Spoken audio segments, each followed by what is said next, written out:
Welcome to my YouTube channel. Sebelum itu, jangan lupa like, comment, and subscribe, dan bunyikan tombol loncengnya. Assalamualaikum warahmatullahi wabarakatuh. Perkenalkan, nama saya Pak Karlina, Prodi Akuntansi Fakultas Ekonomi Universitas Balai Bandung. Saya di sini akan menjelaskan tentang mata kuliah SPM, Sistem Pengendalian Manajemen. Gak usah ditunggu lama-lama, langsung saja ke pembahasan pertama, yaitu perencanaan strategi. Perencanaan strategi atau rencana strategi adalah pernyataan rencana spesifik mengenai bagaimana untuk mencapai ke arah masa depan yang akan diambil oleh entitas. Perencanaan strategi itu sendiri adalah proses memutuskan program-program yang akan dilaksanakan oleh organisasi dan perkiraan jumlah sumber daya yang akan dialokasikan ke setiap program jangka panjang selama beberapa tahun ke depan. Dari hasil proses perencanaan strategi berupa dokumen yang dinamakan Strategic Plan yang berisi informasi tentang program-program beberapa tahun yang akan datang. Ada tugas manajemen strategi. Yang pertama ada mengembangkan visi dan misi strategi. Yang kedua, merangkai dan menyusun tujuan-tujuan. Yang ketiga, membangun atau craft suatu strategi untuk mencapai tujuan-tujuan. Yang keempat, melaksanakan dan mengeksekusikan strategi. Yang kelima, mengevaluasi dan mengambil inisiatif untuk membuat koreksi penyesuaian jika diperlukan. Apa sih hubungan perencanaan strategi dengan perencanaan lainnya? Yang pertama ada penyusunan anggaran. Hubungannya dititik beratkan pada jangka waktu 1 tahun. Yang kedua, mendasarkan pada program yang telah disahkan terlebih dahulu. Hubungan dengan perencanaan strateginya, yang pertama ada dipusatkan pada jangka waktu beberapa tahun. Yang kedua, mendahului penyusunan anggaran. Apa sih keuntungan perencanaan strategi? Yang pertama, memberikan pedoman yang konsisten bagi kegiatan-kegiatan perusahaan. Yang kedua, membantu manajer mengantisipasi masalah-masalah sebelum timbul menjadi lebih berat dan bagaimana menanganannya. Yang ketiga, membantu para manajer dalam pembuatan keputusan. Yang keempat, meminimalkan kemungkinan kesalahan karena tujuan atau sasaran dan strategi dirumuskan dengan sangat cermat. Kelemahan perencanaan strategi memerlukan investasi terhadap waktu, uang, dan orang yang cukup besar. Yang kedua, penetapan dan pemeliharaan suatu perencanaan strategi atau sistem formal melibatkan banyak biaya. Yang ketiga, perencanaan strategi kadang-kadang cenderung membatasi perencanaan hanya terhadap pilihan yang paling rasional atau bebas resiko. Terus ada karakteristik rencana strategi formal. Yang pertama, adanya keyakinan dari manajemen puncak akan pentingnya perencanaan strategis. Yang kedua, organisasi yang dijalankan bertaraf besar dan rumit, serta perlu diperhatikan masalah, struktur dan isi program, hubungan organisasional dan gaya manajemen puncak. Yang ketiga, ada prediksi ketidakpastian yang akan timbul di masa depan. Terus ada kegiatan pokok perencanaan strategi. Menganalisis program-program baru yang diusulkan. Ide-ide program baru bisa berasal dari manapun. Usulan-usulan biasanya pada intinya bersifat reaktif atau proaktif, yaitu muncul sebagai reaksi terhadap ancaman yang akan dirasakan. Terus ada menganalisis program-program yang sedang berjalan. Terus ada proses perencanaan strategi. Yang pertama ada meninjau dan memperbaharui rencana strategis dari tahun lalu. Terus dilanjut dengan memutuskan asumsi dan pedoman. Terus ke iterasi pertama dari rencana strategis baru. Terus ada menganalisis. Lanjut lagi, iterasi kedua dari rencana strategis baru.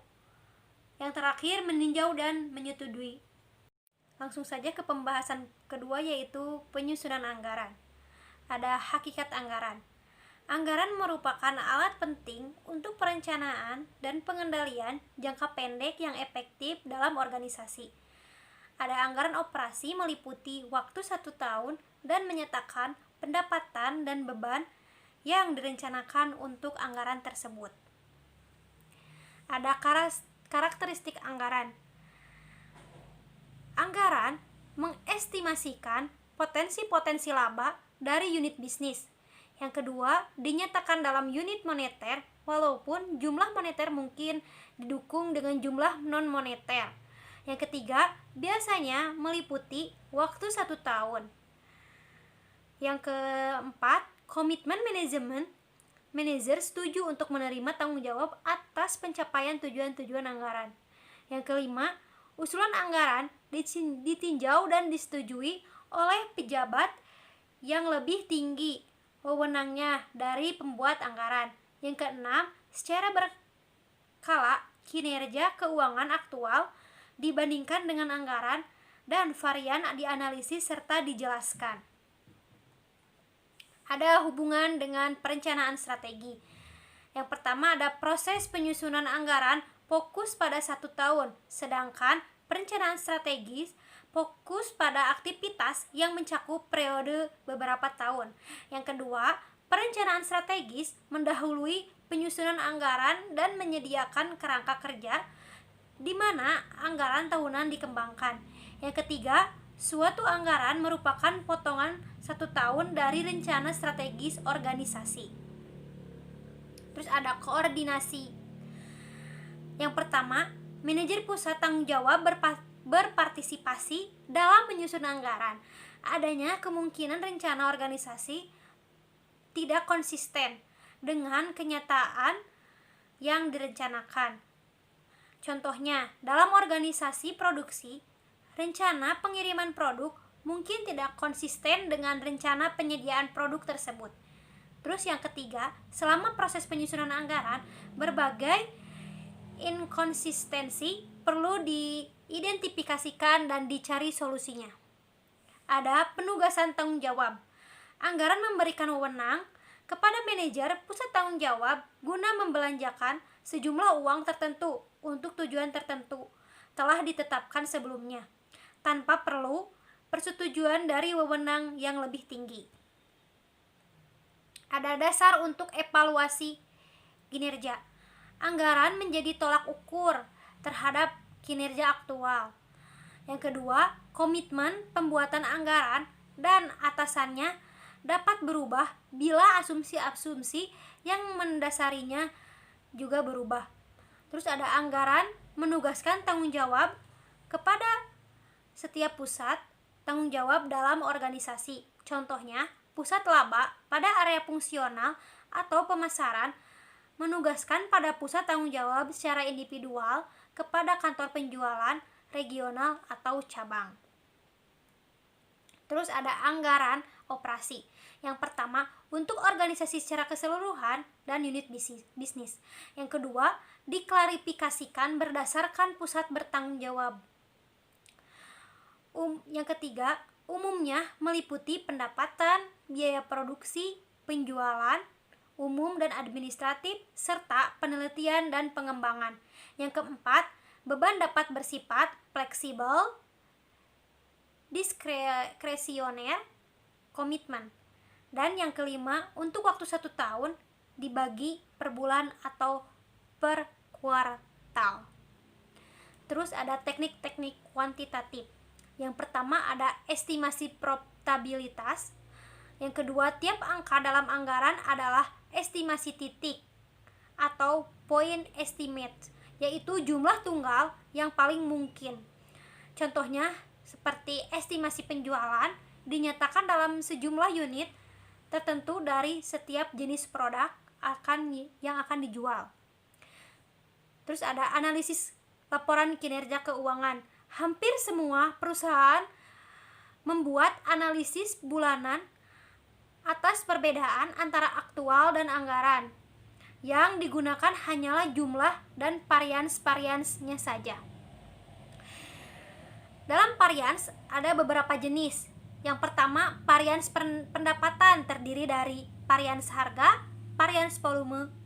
Dibagi lebih lanjut berdasarkan area dan distrik penjualan untuk unit bisnis secara keseluruhan dan setiap pusat tanggung jawab pemasaran. Yang kedua ada varians beban, terdiri dari beberapa, yaitu biaya tetap dan biaya variabel. Terus ada fokus pada margin kotor. Margin kotor adalah selisih harga jual aktual dengan biaya produksi standar. Biaya produksi standar saat ini harus mempertimbangkan perubahan dalam biaya produksi disebabkan oleh perubahan tarif dalam upah dan harga bahan baku. Biaya standar tersebut dan bukan biaya aktualnya digunakan agar inefisiensi produksi tidak mempengaruhi kinerja dari organisasi pemasaran. Ada standar evaluasi.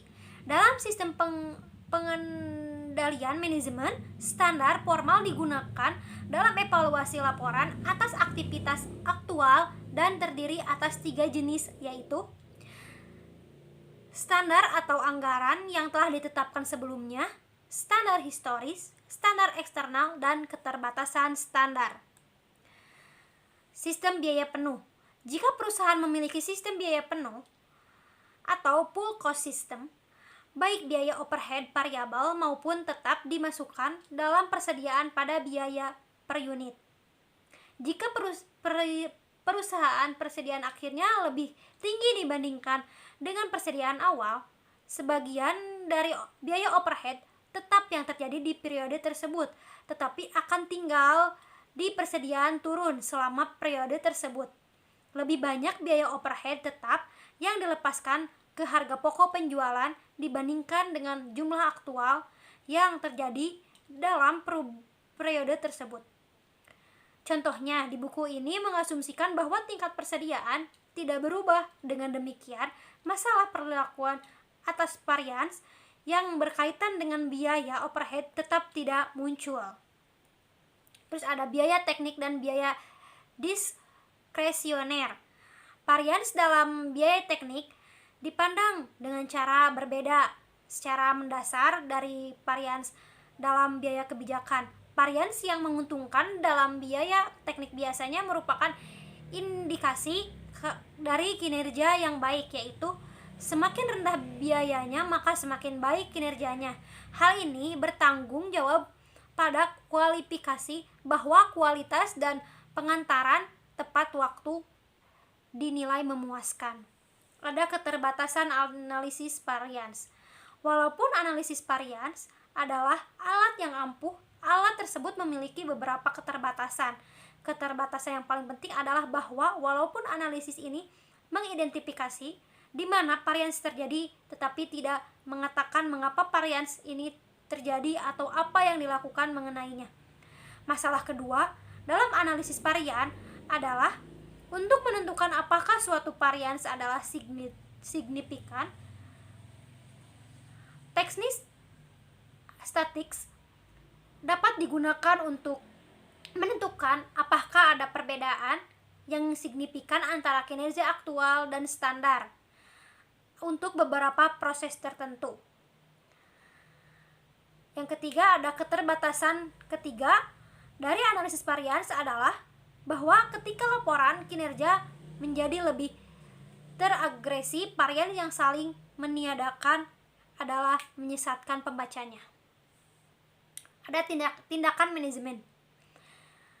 Ada satu prinsip utama dalam menganalisis laporan keuangan formal, yaitu laporan laba bulanan sebaiknya tidak berisi hal-hal yang tak terduga. Informasi yang signifikan harus dikomunikasikan secepatnya melalui telepon, faks, atau pertemuan pribadi. Segera setelah hal itu diketahui, laporan formal mengkonfirmasi hal tersebut. Kesan umum bahwa manajer senior telah mengetahui dari sumber-sumber tersebut. Berdasarkan informasi ini, ia dapat bertindak sebelum menerima laporan formal tersebut. Ada kinerja organisasi. Kinerja disebut juga sebagai performance atau performasi, yang artinya adalah pencapaian suatu keberhasilan dari sesuatu yang direncanakan di dalam organisasi. Kinerja harus dinilai dengan formal dengan menggunakan ukuran-ukuran dari suatu sistem pengukuran kinerja. Kinerja organisasi terdiri dari kinerja keuangan. Kinerja keuangan adalah kinerja atau keberhasilan yang dinilai berdasarkan ukuran-ukuran angka, satuan nilai uang. Cara membandingkan realisasi keuangan berdasarkan laporannya disebut tradisional karena tidak ada keharusan melakukan inovasi. Contohnya, yang pertama pencapaian laba, yang kedua ketersediaan kas, yang ketiga dan sebagainya. Ada kinerja non keuangan, adalah kinerja atau keberhasilan yang dinilai tidak berdasarkan ukuran-ukuran angka dalam satuan nilai uang. Contohnya, kehadiran pegawai, kualitas produk, kepadatan telepon, dan sebagainya. Ada manfaat pengukuran kinerja. Mengelola operasi organisasi secara efektif dan efisien melalui pemotivasian personal secara maksimum. Yang kedua, membantu mengambil keputusan yang berkaitan dengan penghargaan personel seperti formasi, transfer, dan pemberhentian. Yang ketiga, mengidentifikasikan kebutuhan pelatihan dan pengembangan personal dan untuk menyediakan kriteria seleksi dan evaluasi program pelatihan personel. Yang keempat, menyediakan suatu dasar dan mendistribusikan penghargaan. Ada sistem pengukuran kinerja. Sistem pengukuran kinerja adalah dapat diselenggarakan berdasarkan berbagai faktor atau ukuran. Yang pertama ada ukuran kesuksesan keuangan perusahaan. Misalnya, tingkat pengembalian yaitu optimal bagi pemegang saham melalui pencapaian laba. Namun, hal ini dapat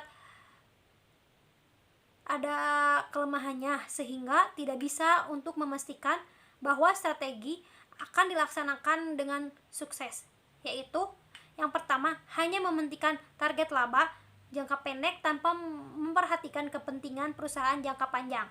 Yang kedua, manajer unit bisnis tidak mengambil tindakan yang berguna untuk jangka panjang. Yang ketiga, menggunakan laba jangka pendek sebagai satu-satunya tujuan, sehingga terjadi distorsi komunikasi dengan manajer. Yang keempat, pengendalian keuangan yang ketat dapat memotivasi manajer untuk memanipulasi data dengan berbagai tindakan.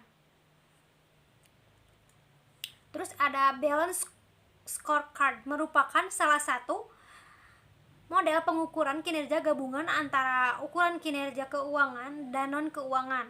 Oleh sebab itu, unit bisnis harus diberi cita-cita dan diukur dari 4 perspektif, yaitu yang pertama keuangan, pelanggan, bisnis internal, dan inovasi. BSC atau Balance Scorecard bertujuan untuk memelihara keseimbangan antara ukuran-ukuran strategis yang berbeda dengan pencapaian cita-cita untuk mendorong karyawan agar bertindak sesuai kepentingan terbaik dari organisasi. Langsung saja pembahasan selanjutnya, pengendalian atas strategis yang terdiferensiasi. Yang pertama ada strategi korporat. Logika untuk menghubungkan pengendalian dengan strategi yang didasarkan pada garis pemikiran berikut ini. Yang pertama ada organisasi yang berbeda umumnya beroperasi dalam konteks strategi yang berbeda. Yang kedua, strategi yang berbeda memerlukan prioritas tugas. Yang ketiga, sistem pengendalian tugas adalah sistem pengukuran yang memengaruhi perilaku dari orang-orang yang aktivitasnya sedang diukur. Yang keempat, dengan demikian, keprihatinan yang selalu ada dalam merancang sistem pengendalian sebaiknya adalah apakah perilaku yang itu benar atau tidak. Terus ada implikasi terhadap struktur organisasi. Strategi korporat yang berbeda mengimplikasikan terstruktur organisasi yang berbeda dan pada gilirannya pengendalian yang berbeda.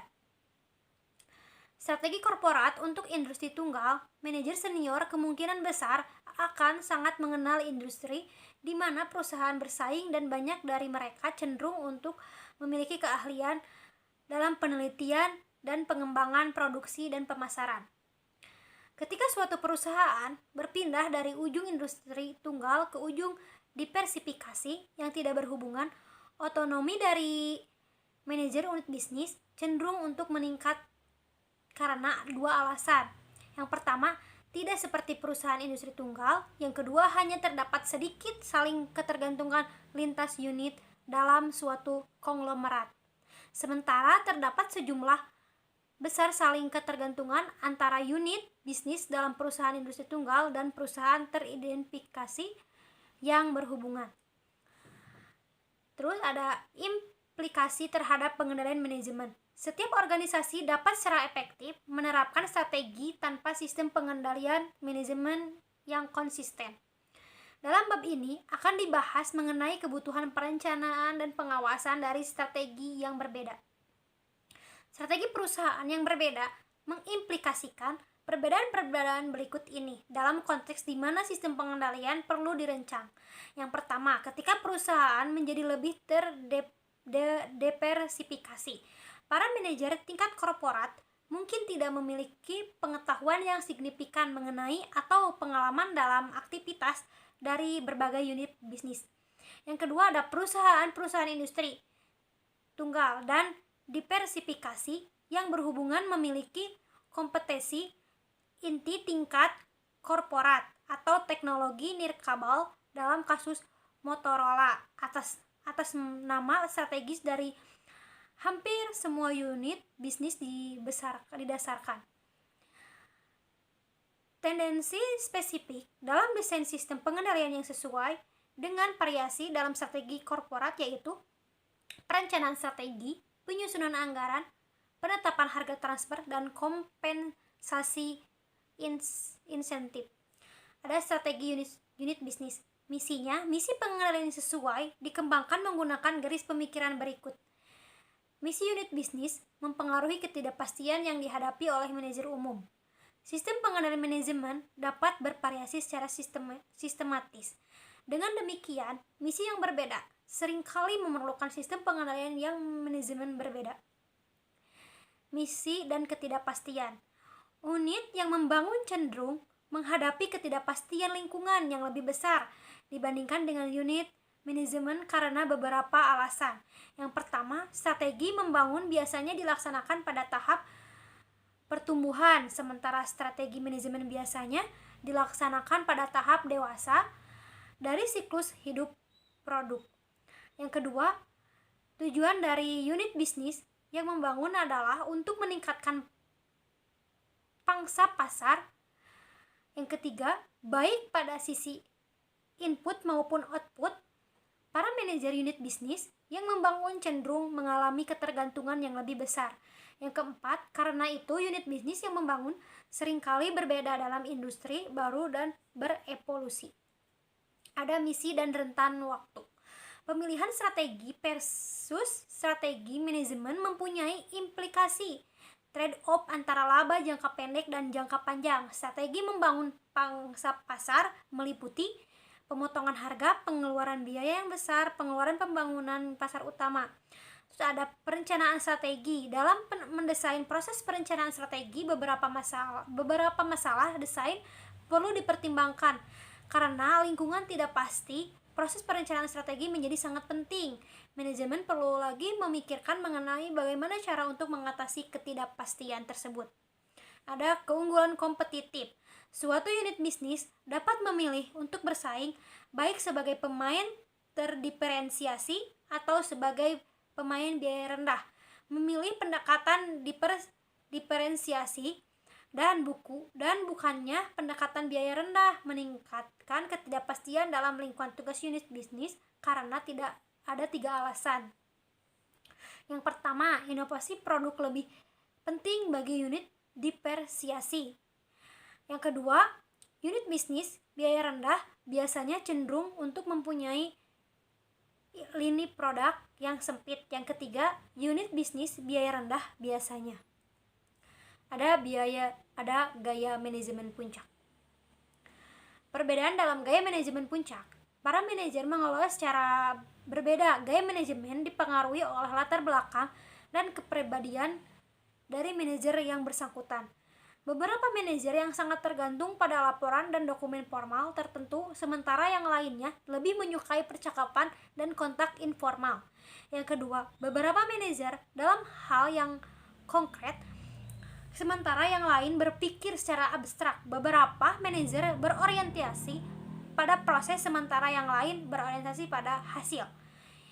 Implikasi terhadap pengendalian manajemen. Berbagai dimensi dari gaya manajemen mempengaruhi secara signifikan operasi sistem pengendalian. Gaya manajemen mempengaruhi proses pengendalian manajemen CEO untuk memilih dan menggunakan informasi tersebut, mengadakan pertemuan-pertemuan, peninjauan kinerja, dan seterusnya,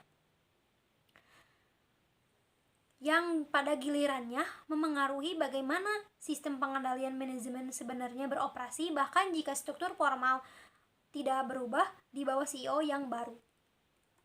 Ada pengendalian personal versus impersonal. Kehadiran pengendalian personal versus pengendalian impersonal dalam organisasi adalah sebuah aspek gaya manajerial. Manajer berbeda dalam hal seberapa pentingnya anggaran dan laporan-laporan formal serta percakapan informal dan kontak personal lainnya. Sikap manajer terhadap laporan formal memengaruhi jumlah rincian yang mereka inginkan, frekuensi dari laporan ini, dan bahkan preferensi mereka terhadap grafik dibandingkan dengan tabel angka dan angka. Pengendalian ketat versus pengendalian longgar. Gaya manajer memengaruhi tingkat dari pengendalian ketat versus pengendalian longgar dalam situasi apapun. Manajer dari pusat tanggung jawab produksi rutin dalam dikendalikan dengan relatif ketat dan longgar, dan mengendalikan aktual mencerminkan gaya dari atasan ke manajer.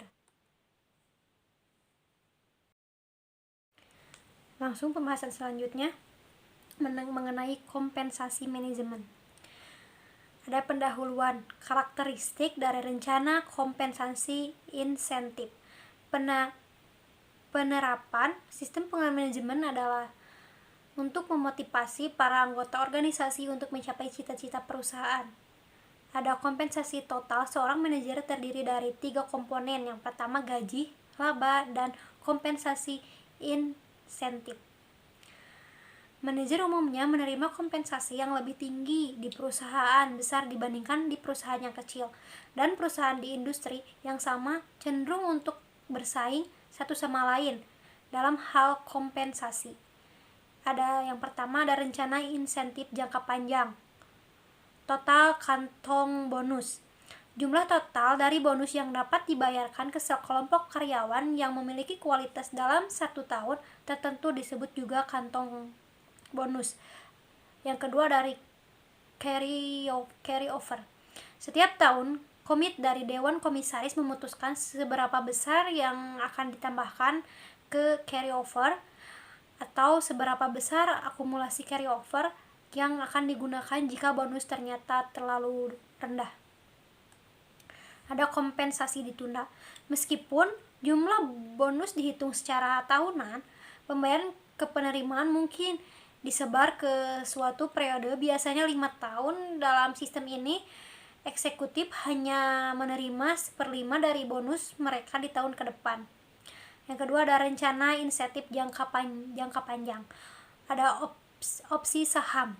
Suatu opsi saham adalah hak untuk membeli sejumlah lembar saham pada atau setelah tanggal tertentu di masa depan, atau tanggal pelaksanaannya, pada harga yang telah disetujui pada tanggal pemberian opsi, atau biasanya harga pasar sekarang, atau 95% dari harga pasar sekarang.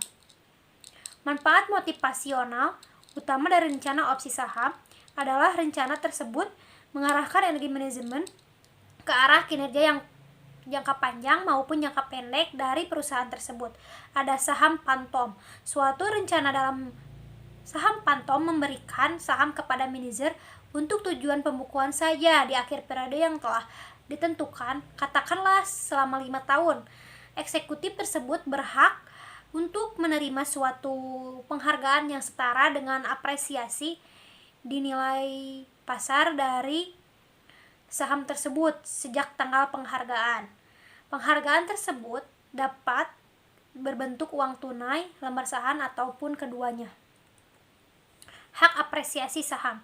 Suatu hak apresiasi saham adalah suatu hak yang menerima pembayaran uang tunai berdasarkan peningkatan dalam nilai saham dari saat pemberian penghargaan sampai suatu tanggal tertentu di masa depan. Saham kinerja. Suatu rencana saham kinerja memberikan sejumlah tertentu ke seorang manajer ketika cita-cita jangka panjang tertentu telah terpenuhi. Terus ada unit kinerja. Dalam suatu rencana kinerja, suatu bonus tunai dibayarkan ketika target jangka panjang tertentu telah dicapai. Rencana ini dengan demikian menghubungkan aspek-aspek dari hak apresiasi saham dan saham kinerja. Ada insentif untuk pejabat korporat. Setiap pejabat korporat, kecuali CEO, bertanggung jawab sebagai atas kinerja keseluruhan perusahaan.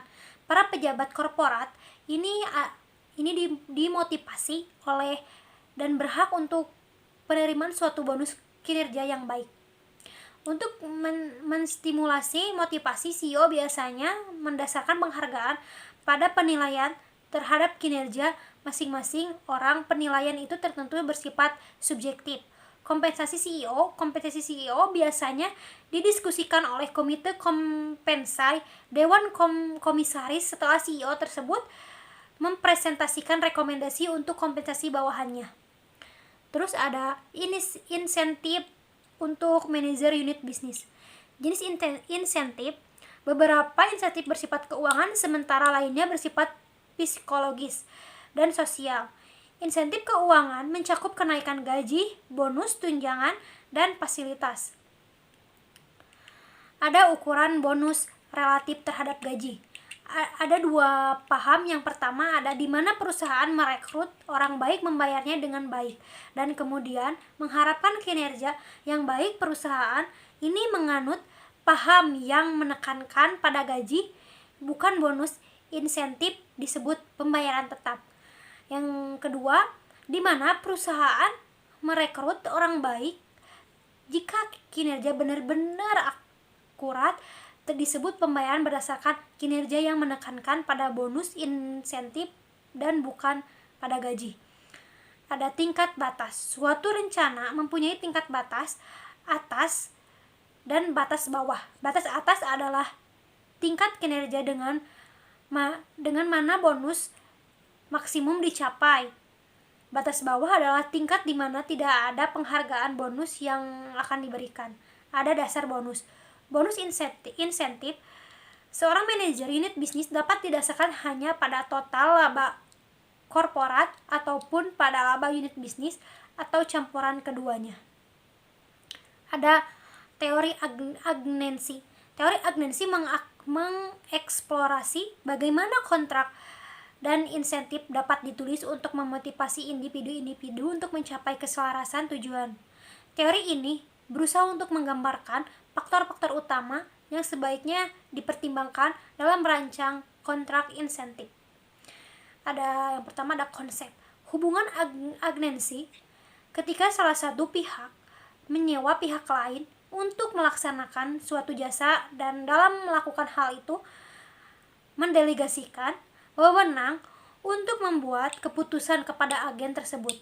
Tantangannya adalah bagaimana caranya untuk memotivasi agen sedemikian rupa sehingga mereka akan menjadi sama produktifnya seperti jika mereka adalah pemilik.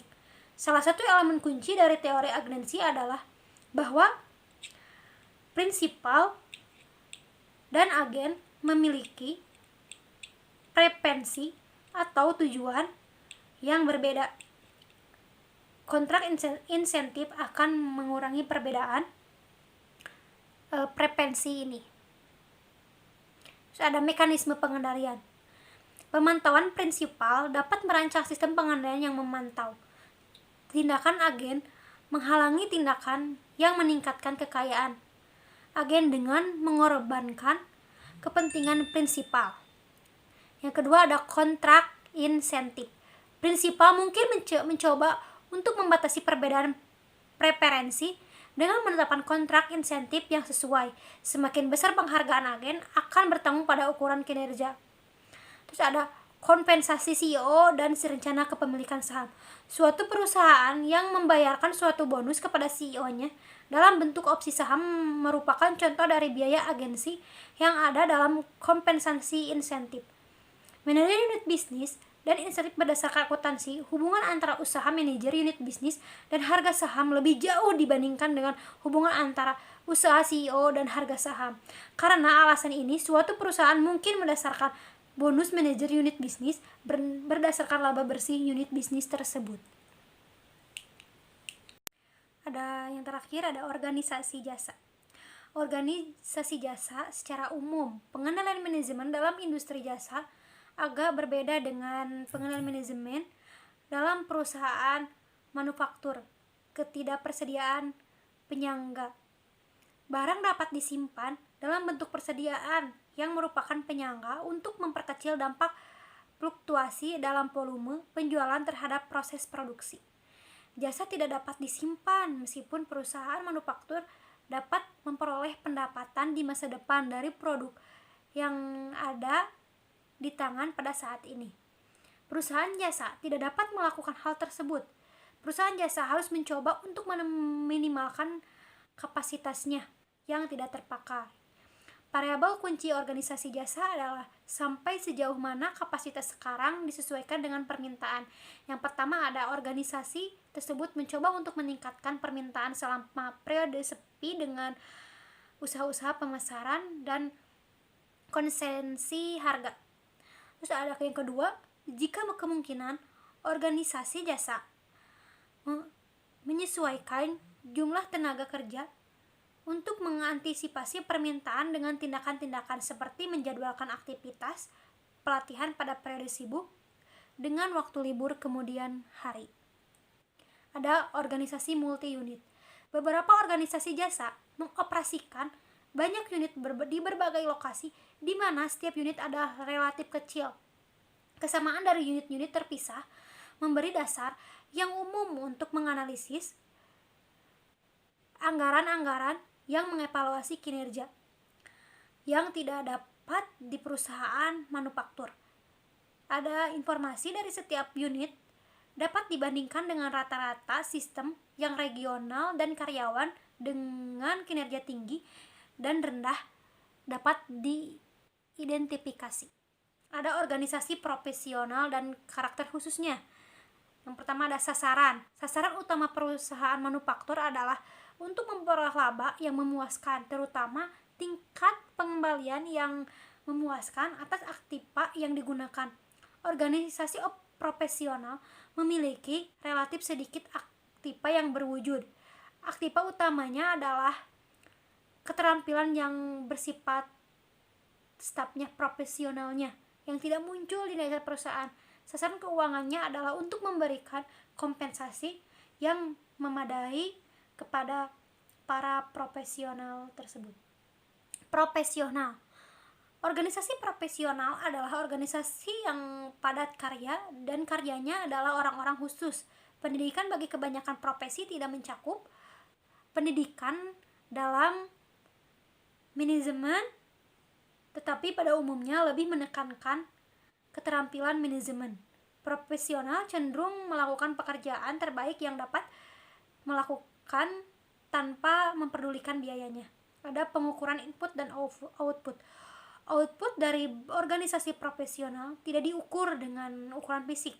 Output adalah efektivitas dari pekerjaan si pengacara dan hal ini tidak dapat diukur dengan jumlah lembaran kertas di dalam tas kerjanya atau jumlah jam persidangan yang diikutinya. Pendapatan yang diperoleh adalah satu ukuran output di beberapa organisasi profesional, tetapi angka moneter ini paling-paling hanya berkaitan dengan kualitas jasa yang diberikan, namun bukan kualitasnya, tetapi gimana cara kerjanya. Perusahaan kecil. Organisasi yang kecil juga membutuhkan anggaran-anggaran perbandingan umum antara kinerja terhadap anggaran dan cara untuk mengaitkan kompensasi dengan kinerja. Pemasaran. Di beberapa organisasi profesional seperti kantor pengacara, organisasi kesehatan, dan kantor akuntan. Kode etik profesi membatasi jumlah dan karakter dari usaha pemasaran yang terlalu kentara oleh profesional. Tetapi pemasaran adalah aktivitas yang paling penting di hampir semua organisasi. Jika pemasaran tidak dapat dilakukan secara terbuka, maka hal itu dapat dilakukan dalam bentuk kontak pribadi, pidato, artikel, pembicaraan di lapangan golf, dan sebagainya. Pengendalian operasi. Rasio waktu yang ditagih yang merupakan rasio dari jumlah jam yang dapat ditagih terhadap jumlah jam yang tersedia. Dipantau secara ketat jika ternyata penggunaan waktu yang sebaiknya merupakan waktu menganggur atau untuk alasan pemasaran atau pelayanan umum, beberapa penugasan dibebankan dengan relatif yang lebih rendah dari tarif normal, maka variasi harga yang ditimbulkan harus dipantau secara ketat. Pengukuran dan penilaian kinerja. Penilaian kinerja merupakan penilaian manusia yang dilakukan oleh atasan, rekan kerja, diri sendiri, bawahan, dan klien. Penilaian yang dibuat oleh atasan adalah penilaian yang paling umum. Untuk itu, organisasi profesional semakin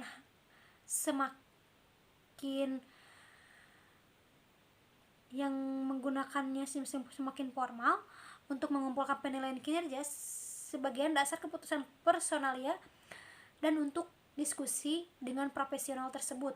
Penilaian dan rekan kerja atau oleh bawahan kadang kala merupakan bagian dari sistem pengendalian formal. Di beberapa organisasi, individu dapat diminta untuk membuat penilaian atas dirinya sendiri atau ekspresi kepuasan atau ketidakpuasan dari klien juga merupakan dasar yang paling penting untuk menilai kinerja. Meskipun ekspresi semacam itu mungkin tidak terlalu tersedia. Ada organisasi jasa keuangan. Sektor jasa keuangan. Beberapa pengamatan umum dapat dibuat mengenai sektor jasa keuangan. Yang pertama ada sektor jasa keuangan merupakan tulang punggung penting dari perekonomian. Yang kedua ada deregulasi telah mengaburkan batasan industri dan geografis. Yang ketiga, perusahaan jasa keuangan telah menggunakan revolusi teknologi informasi untuk kepentingan dan menciptakan produk-produk baru. Yang keempat, ada kebutuhan akan pengendalian di sektor jasa keuangan telah menjadi sangat penting karena pengendalian yang tidak memadai dapat mengakibatkan krisis keuangan. Yang kelima, bentuk-bentuk dari instrumen keuangan yang dirancang oleh perusahaan jasa keuangan kadangkala menimbulkan kerugian sebesar jutaan dolar bagi kliennya. Yang keenam, skandal korporat selama tahun 2002 telah menciptakan dorongan yang kuat terhadap bank-bank investasi untuk melakukan pemisahan atau spin-off terhadap departemen penelitiannya. Karakteristik khusus aktiva moneter. Kebanyakan aktiva dari perusahaan jasa keuangan bersifat moneter. Nilai sekarang dari aktiva moneter adalah jauh lebih mudah untuk diukur dibandingkan dengan nilai pabrik dan aktiva fisik lainnya. Ada jangka waktu transaksi. Kesuksesan atau kegagalan keuangan akhir dari suatu penerbitan organisasi, suatu pinjaman hipotek kepada individu atau suatu polis asuransi jiwa mungkin tidak dapat diketahui selama 30 tahun atau lebih. Selama periode ini, kebanyakan dari pinjaman atau polis dapat berubah dan daya beli uang tentu saja akan berubah. Ada imbalan dan risiko. Banyak perusahaan jasa keuangan yang bergerak dalam bisnis yang menerima risiko sebagai ganti rugi atas imbalan yang diperoleh. Kebanyakan keputusan bisnis melibatkan trade-off antara risiko dan imbalan. Semakin besar risikonya, mungkin semakin besar pula imbalan yang diantisipasinya. Terus ada teknologi. Perusahaan jasa keuangan telah menggunakan teknologi informasi sebagai suatu cara untuk menawarkan kekayaan yang inovatif. ATM Bank merupakan salah satu contohnya. Perusahaan jasa keuangan melalui situs di internet, memasarkan produk-produk secara elektronik dan kepada pelanggannya. Terus ada organisasi perawatan kesehatan.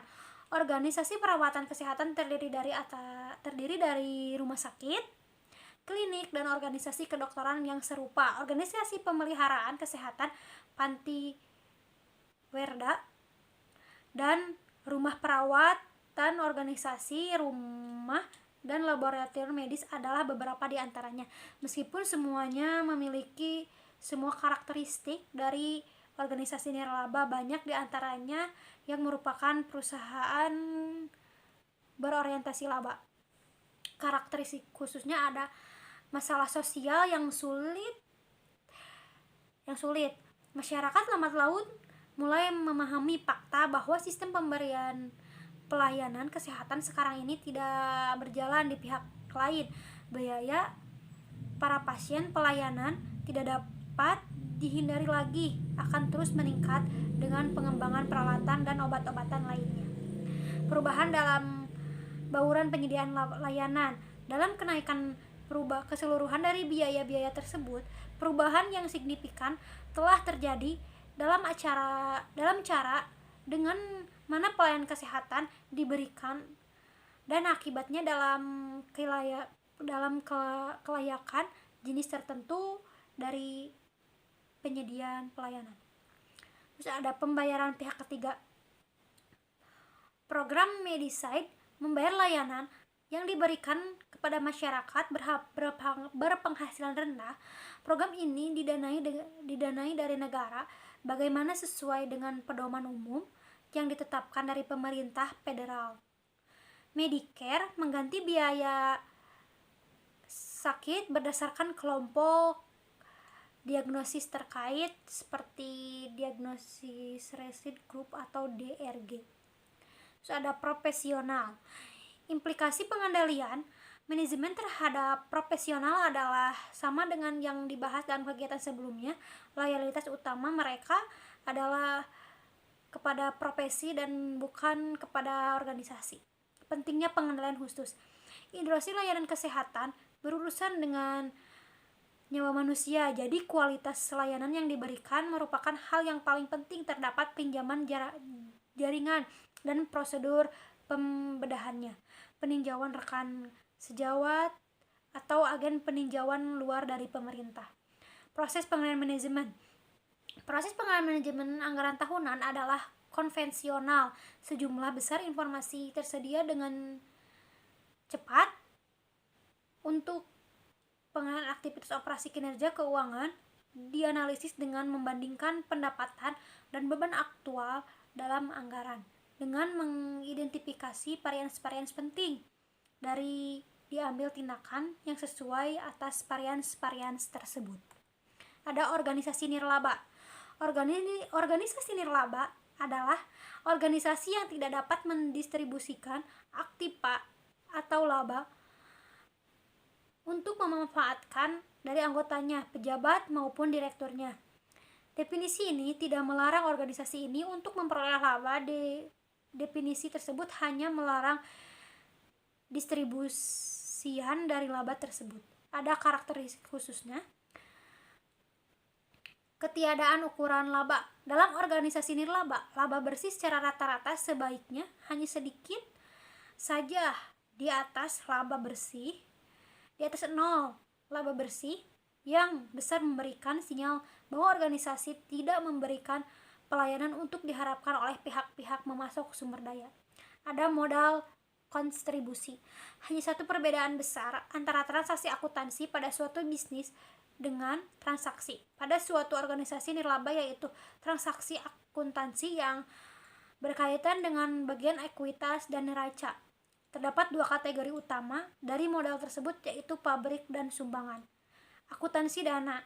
Banyak organisasi nirlaba menggunakan sistem akuntansi dana, yaitu dana-dana yang terpisah dalam bentuk beberapa dana. Kebanyakan organisasi memiliki dana umum dan dana operasi, dana pabrik dan dana sumbangan, beragam dana lainnya untuk tujuan khusus.